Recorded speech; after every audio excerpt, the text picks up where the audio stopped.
So, I'm excited this week, not because I have another 1960s classic cover, in addition to the top covers for this week's new comic book day. I'm excited because my pal Pretty Fly for Filipino Guy gives us his pick for the next modern book that just might become one of the iconic covers of the future. Stay tuned for the video. Anachronic. Now, one thing, you see me in a different place. We are breaking down our Cape Cod house. We're going to have some renovations made, so we're taking a lot of stuff out of the house and storing it. Hi, comic book guys and gals. I'm Joe, and welcome to Anachronic Comics. Now, stay tuned to the end to see Pretty Fly's cover pick for a recent cover that just might become a classic. You won't want to miss it. Now, G.I. Joe has been the title of a comic book since 1942. It's a licensed property from Hasbro, the toy company. Now, G.I. Joe comics have been released from 1967 to the present, with only 2 interruptions. Now, many of you know Marvel's excellent run on G.I. Joe, a real American hero. But did you know that DC beat Marvel to the punch? This week's top cover from the 1960s is Showcase number 53, featuring the first appearance of G.I. Joe in the Silver Age. In 1964 and 65, DC Comics released 2 issues of Showcase, number 53 and 54, titled G.I. Joe, which took place during World War II. Now, Showcase 53 has a cover date of December 1964, and was published on September 24th, 1963. This issue of Showcase headlined G.I. Joe on the cover, which was drawn by Joe Kubert. And this issue had 1 G.I. Joe story and reprints from other DC war comics. The G.I. Joe story was entitled The Battlefield Jury, and was only 4 pages long, and concluded in Showcase number 54. Now, it was written by Robert Kanigher, with interior art by Joe Kubert and Irv Novick. Now, I couldn't find the story summary, so if any of you out there have the book, please give us a synopsis in the comments below. Now, before we get to Pretty Fly, let's take a look at this week's top covers. There's no premium covers this week, but I do have a series. DC is celebrating a new creative team of writer Joshua Williamson and artist Jorge Molina on Batman, with 20 covers for Batman number 118. So let's take a look.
So I think my favorite cover is the Gale New Variant B. That's the one with the yellow background. Definitely picking that one up for my PC. Now on to the honorable mentions. Only 2 this week. The first cover on my honorable mention list is Green Lantern number 9, the Alan Qua cardstock variant for $5.99. Now this ensemble cover showing so many lanterns is very appealing. How many of these can you name? I certainly can't name them all. And the last honorable mention for this week is Hellions number 18, the Unknown Comics David Nakayama exclusive variant B. Although it's listed for $5.99, I've seen it online already for $30. Now this wonderful cover featuring Goblin Queen is the last issue in the series. Now before we get to the top 5 covers for this week and Pretty Fly's iconic pick, let me ask you, if you're enjoying this video, please give it a thumbs up. You can share the video with your friends, and if you haven't subscribed already, please consider subscribing to the channel. Now, on to my top 5 covers for New Comic Book Day, December 8th, 2021. Number 5 is Dark Knights of Steel number 2, cover B, the Middleton cardstock variant for $4.99. Okay, I admit I am a Wonder Woman fanboy, especially ever since her movies starring Gal Gadot came out. Now Middleton captures Diana's fury and her ferociousness in a way I really haven't seen before. Wonder Woman actually draws blood. This is an amazing representation. Number 4 is Marvel's Voices Community number 1, Maria Wolf variant for $9.99. Now in this 92-page book, Marvel celebrates the mighty Latinx heroes and creators from all corners of the Marvel Universe. Now I love the hero bursting out of the lion head, and the red solid color background is just perfect. Number 3 is Giant Size Black Cat, Infinity Score number 1, the Greg Horn variant B for $4.99. Funny, I always enjoyed Black Cat during her interplays with Spider-Man in his comic book, but I haven't read any of her self-titled issues. This may be my first, as the cover is one of the sexiest I have seen. For number 2, I selected Star Wars number 19, the 1 in 25 EM Gist variant for $3.99. Now wow, this isn't just an amazing cover with Luke Skywalker realizing it's his time to become a Jedi to continue, but it really is surreal in its representation. Finally, my number 1 cover for New Comic Book Day, December 8th, 2021, Wonder Girl number 6, the Art Germ cardstock variant cover for $4.99. These Wonder Girl covers showing the young hero are just terrific. Here, the artwork captures the young innocence of Yara Flor and the apparent wonder she feels with her newfound powers. A top-notch number 1 cover for this week by Artley Art Germ Lau. Now, Pretty Fly presents a cover which, in his opinion, will become an iconic cover in the future. Ladies and gentlemen, Pretty Fly for a Filipino Guy. Hey everybody. So one of the most challenging thing about doing this segment is knowing that not every cool cover will be iconic. I can only speculate. When we look at this Dark Knight Returns cover, for example, we have the advantage of hindsight to tell us that this cover is iconic. Since I don't have hindsight as an advantage, the next best thing is to just pretend that I'm looking at this cover 20 years from now. I think that's the best way to put it. Covers will be iconic for many reasons. It's a cover for a key issue. They provide a unique insight to a character. The cover just pretty much tells you the story. It's just plain metal. And a cover can also be iconic because it's the flagship of an iconic run. And that leads us to my pick for the iconic cover is... Wait. Whoa, what just happened? Is this Zuckerberg again? I'm gonna need some help. Alright, bub.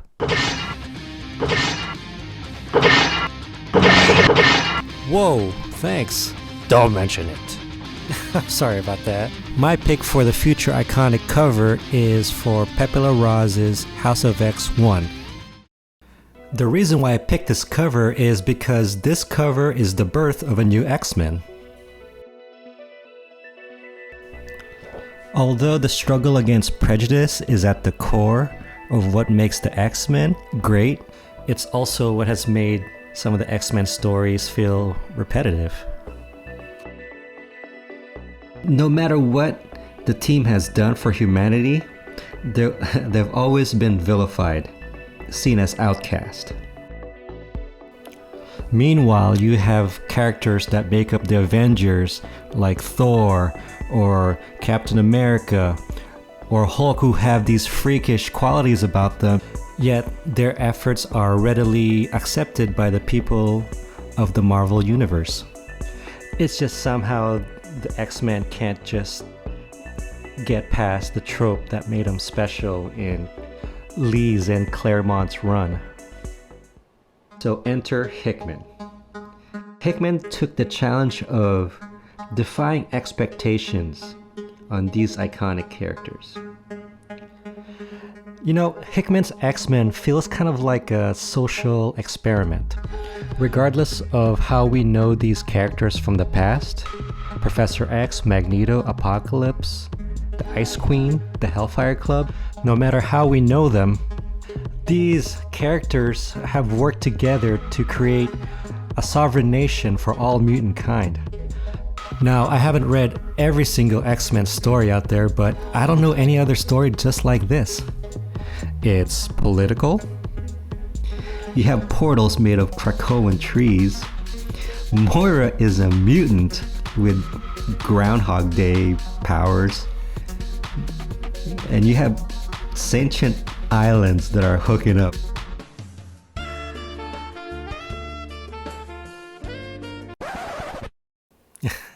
Yep, that really happened.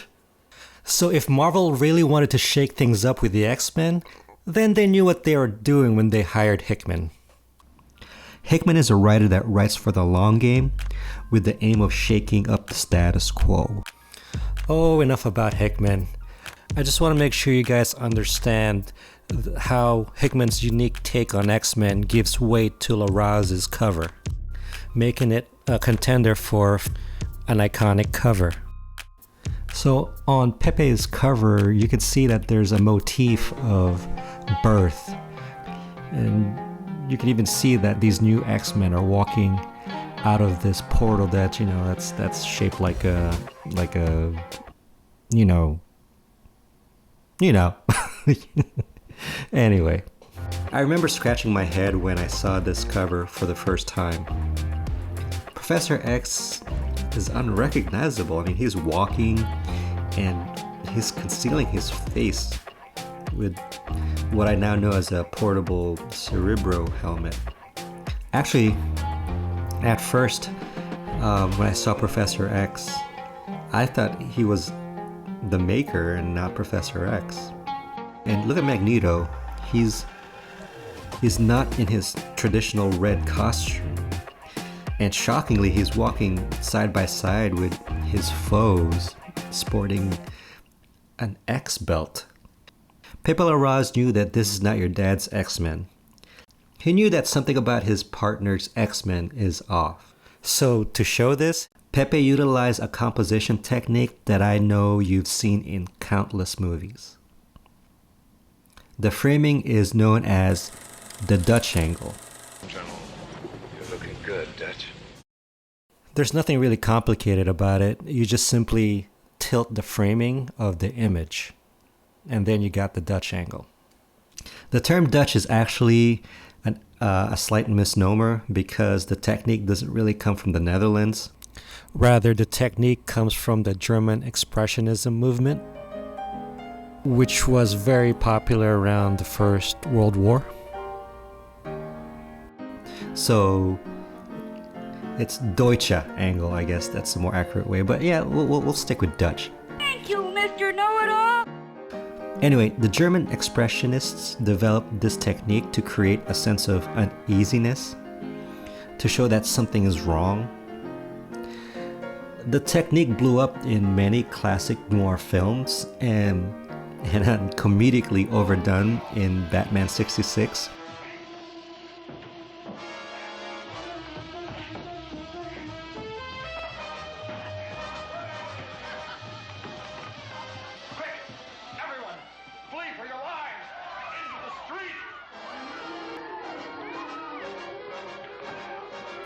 Now, Batman 66 used the technique literally to show that the criminals are a crooked bunch. I'm afraid they'll find our humor very, very dry. Now, Larraz incorporated the Dutch angle to clue us in that something strange and weird is afoot on Hickman's run.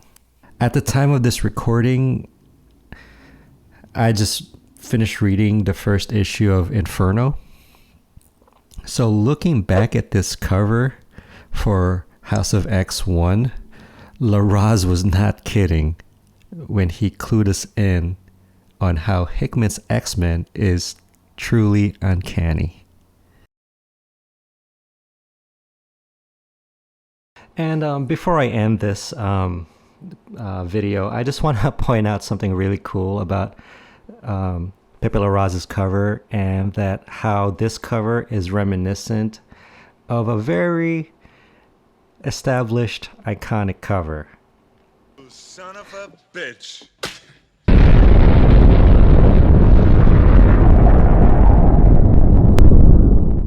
Both covers are trying to present something new, and that newness and excitement is just bursting through the cover. Len Wein and David Cockrum's giant-size X-Men brought many changes to Lee's and Kirby's X-Men. And even back then, there was a demand for something new. So that's why Len Wein and Dave Cockrum came out with giant-size X-Men to give X-Men a new breath of fresh air, much like what Hickman has done with X-Men. So who's to say 20, 30, even 40 years from now that we won't be looking at Pepe Larraz's cover for House of X in the same vein as giant-size X-Men. Now, I'm not saying that Hickman's run of X-Men is the best. I'm just saying that Hickman shook things up. And Larraz's artwork iconically represented that strangeness. He and Hickman just added something to the X-Men's evolution. And that's it. So what do you guys think? Do you guys agree with my pick? Did you enjoy Hickman's run on X-Men? Will you read it after this video? And where have you seen the Dutch angle being used? And which covers have utilized the technique? You know, I've been seeing it a lot, so maybe after you watch this video, you'll be seeing it more the next time you guys go to your LCS. Anyway, post your comments below and let me know. Peace. Don't you love these pretty fly pics? I certainly do. Show him some love and let him know in the comments sections what you think of his pick. And show me some love and let me know in the comments section whether you would buy any of the comics I picked or any others this week based solely on the cover art. So many covers, so little cash. Thanks for watching. Be well, and I'll see you soon.